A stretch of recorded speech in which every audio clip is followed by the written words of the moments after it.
DC Srinagar Ejaz Asad ने वाज़ेह किया कि श्रीनगर शहर में जारी इंसदाद तजावुज़ात मुहिम के दौरान किसी गरीब या यौमिया उजरत पर काम करने वालों को हाथ नहीं लगाया जाएगा।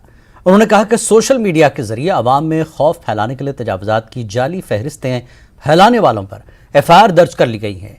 डीसी ने दीगर एहलकारों के साथ श्रीनगर शहर में जारी मुख्तलिफ कामों का जायजा लिया। उन्होंने कहा कि G20 सरबराही इजलास से पहले श्रीनगर शहर को एक अहम शक्ल दी जाएगी। किया है, 2 ऐसे एपिसोड हो चुके हैं जहां एनक्रोचमेंट के हवाले से फेक लिस्टें जारी की गई हैं जिन पर ना किसी का साइन था ना किसी की सील थी। अनसील्ड अनसाइंड लिस्टें जारी करके एक पैनिक फैलाने का तरीका जिन अनासर ने कोशिश की, हमने उनके खिलाफ एफआईआर दिया है और पुलिस उसकी इन्वेस्टिगेशन कर रही है कि साइबर पुलिस भी उसने भी उसकी कॉग्निजेंस ली है। इस तरीके से पैनिक फैलाने वाले एलिमेंट जो है उन पर नजर रखी जाएगी। और मैं आपको फिर से बात कहना चाहता हूँ कि किसी भी लैंडलेस गरीब शख्स को इस एंटी इंक्रोचमेंट ड्राइव में, जैसे ऑनरेबल एलजी साहब ने बार बार कहा है, हम उस चीज़ को पूरा उसका पालन कर रहे हैं, उनकी डायरेक्शंस का पूरा पालन कर रहे हैं और किसी भी गरीब को, लैंडलेस को, दिहाड़ीदार को बिल्कुल भी नहीं टच किया जाएगा और किसी किस्म की दिक्कत नहीं आएगी। देखिए, वेलफेयर स्टेट का काम है लोगों को लाइवलीहुड देना, लाइवलीहुड छीनना काम नहीं है। तो इसलिए हम पूरा जैसे वेलफेयर स्टेट करती है उसी तरीके से हम भी एट इम्प्लीमेंटेशन लेवल सरकार की जो डायरेक्शन है वो क्लियर है इस बारे में और आप सबको वो मालूम भी है। G20 का जो आपने जिक्र किया है, मैं समझता हूँ कि पूरे जम्मू कश्मीर के लिए और श्रीनगर शहर के लिए ये मुबारकबाद की बात है, फख्र की बात है, गर्व की बात है कि ज़िला श्रीनगर में G20 की कॉन्फ्रेंस होने जा रही है और उसके खैर मकदम के लिए ज़िला श्रीनगर पूरी तरह तैयारी कर रहा है। और जो डेलीगेट्स आएंगे, कश्मीर वैसे भी अपनी टूरिज्म हॉस्पिटैलिटी के लिए जाना जाता है, तो मुझे लगता है कि हॉस्पिटैलिटी दिखाने का पूरी दुनिया के सामने हमारे देश की, हमारे जम्मू कश्मीर की हॉस्पिटैलिटी दिखाने का बहुत बड़ा मौका है और इसको पूरे जोरों शोरों से इसकी तैयारी चल रही है। Jammu Kashmir lakes conservation and management authority ने बड़े पैमाने पर मुहिम चलाते हुए तजावुज़ात खत्म करने और गैर कानूनी तामीरात को हटाने का मंसूबा बनाया है। कई बरसों से खराब किए जा चुके इलाकों पर खास तौर पर कार्रवाई होगी। LCMA के वाइस चेयरमैन बशीर अहमद भट्ट कहते हैं कि उनका इदारा मामूल के मुताबिक एंटी इंक्रोचमेंट ड्राइव्स चलाता रहता है, लेकिन जराये का कहना है कि कुछ जगहें ऐसी हैं जिसकी वजह से झीलें खत्म हो रही हैं और ऐसे इलाकों में मुस्तकबिल करीब में कार्रवाइयाँ की जा सकती हैं। कुछ लोगों की तरफ से पानी पर हक जताने के दावों के बारे में उन्होंने बात की।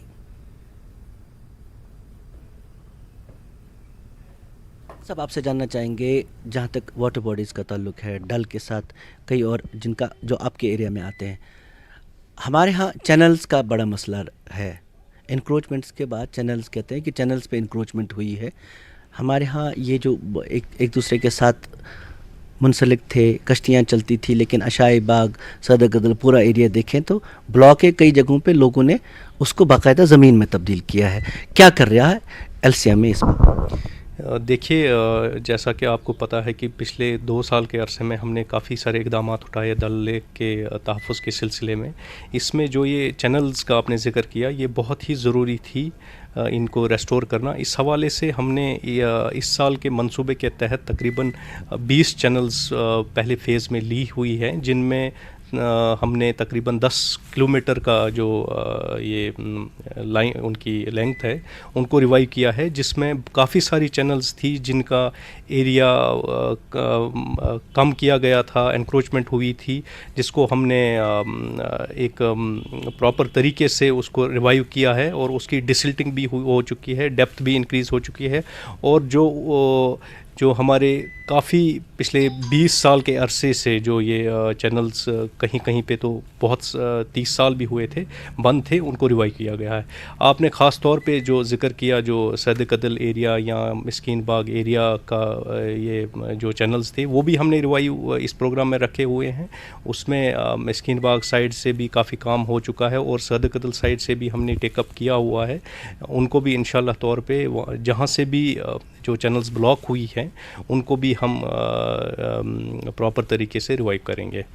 एक शिकायत बड़ी आ रही है कि कई जगह पे मकानात हैं, कई जगह पे जो इंक्रोचमेंट मानी जा रही है, कई जगह पे तिजारती इमारत, दुकानें हैं, कम्प्लेक्स बने हैं एक पूरे बेल्ट में। अक्सर ये जब भी ये बात होती है तो कहते हैं कि एलसीएम वाले कुछ नहीं करते, इतने सालों से ये बिल्डिंगें क्यों खड़ी हैं? पिछले एक साल के अरसे में हमने तकरीबन 400 से 500 इंहदामी कार्रवाई की है, जिसमें तकरीबन 30 के करीब स्पेशल ड्राइव की गई है। कुछ एरियाज़ में खुसूसन जहां हमारा कुछ ये जहाँ से ज़्यादा कंप्लेंट्स आती है वहाँ हम स्पेशल मखसूस तरीके से कार्रवाई करते हैं। और मैं पुरुमीद हूँ जहाँ जहाँ से भी हमें शिकायत मौसूल हुई या जहाँ से भी हमारे जो डाउन द लाइन जो वॉचर्स वगैरह हैं उनसे भी जो रिपोर्ट्स मौसूल होती हैं उस पर बर वक्त कार्रवाई की जाती है। कहीं कहीं पे ये हो सकता है क्योंकि एक प्रॉपर तरीके से हमें ये एनक्रोचमेंट या इलीगल स्ट्रक्चर्स रिमूव करने पड़ते हैं, उसमें नोटिस दी जाती है और उसमें कहीं कहीं पे स्टे अगर हो जाता है तो उसमें फिर हम लीगल रिकोर्स के द्वारा वो काम करते हैं।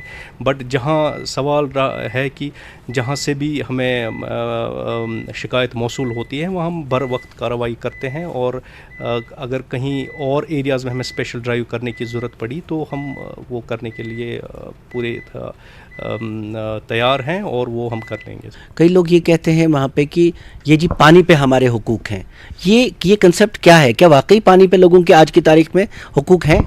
देखिए, इसमें जो government of Jammu and Kashmir erstwhile ने एक एक्ट है J&K regulation and maintenance water land के रिगार्डिंग, उसमें क्लियर कट है कि जो भी वाटरी लैंड्स में राइट्स है वो वेस्ट करते हैं गवर्नमेंट को। तो इस हवाले से प्रेजेंट पोजीशन वही है। अब वो हुकूक नहीं रहे लोगों के पास? प्रेजेंट पोजीशन वही है जो एक्ट में लिखा गया है और उसमें वो गवर्नमेंट में वेस्ट है वाटरी लैंड्स पे जो राइट्स है। बिल्कुल। एक जिक्र इसका भी वेस्टर्न फोरशोर रोड की हम कई सालों से सुन रहे हैं, बात डिस्कशंस हुई, फिर ये कहा कि एक तरीके से ये बाउंड्री वाल खड़ी हो जाएगी।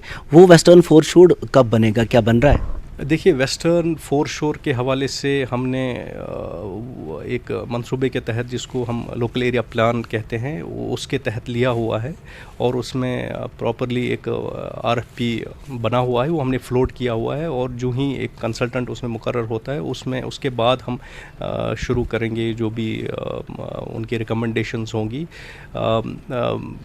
जैसा कि अब हम सबको ज़हननशीं भी है कि जो हमारा ईस्टर्न ये नॉर्दर्न साइड का भी रोड है उसने काफ़ी हद तक जो हमारा एनक्रोचमेंट या कोई उस सिलसिले में जो कोई भी रुकावट होती थी वो उसको रोक लिया। और इसी तरह से जो हम वेस्टर्न फोरशोर के बारे में ज़िक्र करते हैं वो भी उसी नहज पे उसी सिलसिले में एक कड़ी होगी और इंशाल्लाह तौर पे मैं पूरी उम्मीद हूँ ये भी हम अगले एक साल के अरसे तक इसका जो फाइनलाइजेशन हो जाएगा, क्योंकि 7-8 महीने कंसल्टेंट के भी लगने हैं और इंशाल्लाह तौर पे ये वाला एरिया भी हम कवर कर पाएंगे। इसमें एक शिकायत ये रहती है कई लोगों की कि आप बिल्डिंगें गिराते हैं, आधी गिराई, लेकिन ये जो इमारतें ज़्यादातर फिर बन जाती हैं, चाहे 5-6 साल में बने, लेकिन वो जो मकसद होता था वो फौत हो जाता है।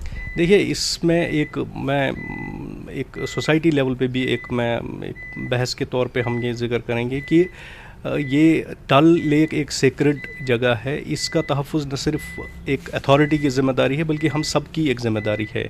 इसमें सोसाइटी का भी रोल है।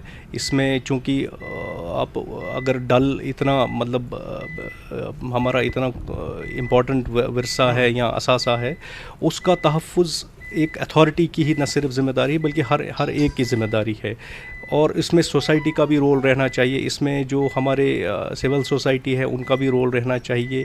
बाकी कार्रवाइयों का, क्योंकि जो हमारा और ये रिस्पॉन्सिबिलिटी है उसमें तो हम कोशिश करते हैं कि मतलब किसी को नाजायज़ तरीके से कोई भी बिल्डिंग ना बनाने दें, but as a society level हमें ये सोचना चाहिए कि वाटर बॉडीज़ हमारे लिए कितनी ज़रूरी है। हमने 2014 में देख लिया हमारे, या आपने कहीं दुनिया में हर एक जगह पे ये क्लाइमेट के रिगार्डिंग या जो हमारा जो एनवायरनमेंट के रिगार्डिंग आज बहुत सारा अवेयरनेस लोगों में है।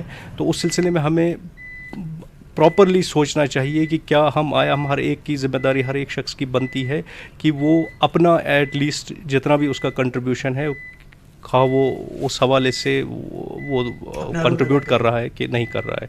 तो बट मैं पुरुम्मीद हूँ, जैसा कि अगर मैं आपको बताऊँ पिछले 2-3 साल के अरसे में जो हमारा वाटर सरफेस एरिया था डल का, उसमें तकरीबन 6.5 स्क्वायर किलोमीटर में जो लिली है या हमारा कुछ और encroachment in the form of राद वगैरह है, कहीं कहीं पे जो हमारा एक्वायर्ड लैंड वगैरह था वो एनक्रोच हो चुका था। उसमें हमने बहुत सारे इकदाम उठाए और ये तकरीबन 90% के करीब जो हमारा लिली या राड्स वगैरह हैं वो हमने रिमूव कर दी है। और डल लेक हम जो हमारे सरफेस के हिसाब से मैं बताऊं कि 20.37 स्क्वायर किलोमीटर का हमारा अभी ओपन सरफेस है। और कुछ हमने इस हवाले से, क्योंकि कुछ एक्वायर्ड लैंड्स भी हैं जो पहले अथॉरिटी ने एक्वायर किए हुए हैं डल लेक में रिहैबिलिटेशन के प्रोग्राम के तहत, उसको भी हम depending upon the feasibility and depending उसको भी कहीं कहीं पे उसकी शिकायतें हैं, एनक्रोच हो चुका है, उसको भी हम ड्रेज आउट कर रहे हैं। उसमें हमने वेस्टर्न साइड में एक एरिया लिया हुआ है तकरीबन 100 कनाल का, तिल महल्ला के नाम से है वो। तो उसके अलावा भी 2-3 एरियाज़ आइडेंटिफाई किए गए हैं, उनको भी हम ड्रेज आउट करेंगे और ये भी वाटर एक्सपेंस में इंक्रीज़ हो जाएगा। और इंशाल्लाह तौर पे जो भी मंसूबा एनक्रोचमेंट का तो एक एलिमेंट रहता है, बट इसके अलावा भी बहुत सारे इकदाम किए गए हैं डल में या डल के हवाले से, उसके तहफ़्फ़ुज़ के हवाले से, जिससे हमारा मैं पुरुम्मीद हूँ कि हम इसकी जो पुरानी अज़मत है उसको बहाल करने में कामयाब रहेंगे। आपने एक अमल शुरू किया है लाम एरिया में, वहाँ पे काफ़ी सिल्ट आ गया था कई सालों से, शायद कई सालों बाद आप वो फिर से आप कर रहे हैं उसको? देखिए, जो लाम वाला एरिया है वो चूँकि हम सबको पता ही है वो थोड़ा ख़राब रहता था इन टर्म्स ऑफ वीड, और दूसरा उसमें ब्लूम हिट है, जो एल्गल ब्लूम्स हैं। तो उसमें हमारे DPR में या जो हमारी साइंटिफिक टीम्स हैं उनका रिकमेंडेशन पे वो हम डिसिल्टिंग एरिया हमने आइडेंटिफाई किया हुआ है जो शोर लाइन का होता है। हमने पिछले 2 साल के अरसे में जो हज़रतुल बेसन का शोर लाइन है उसको ड्रेज आउट किया है और वो कदरे बेहतर है। और अब हमने इसको पहली बार ये हुआ है कि जो निशाद बेसन में कटर सेक्शन ड्रेजर शिफ्ट हुआ है, मुझे लगता है 20 साल 30 साल के अरसे के बाद ये हुआ है। और ये हमारा मंसूबा ये है कि 2-3, क्योंकि ये इन्हीं स्प्रिंग सीज़न से पहले ही कंक्लूड करना पड़ता है ड्रेजिंग, हम जब बायोलॉजिकल एक्टिविटी कम होती है तभी करते हैं।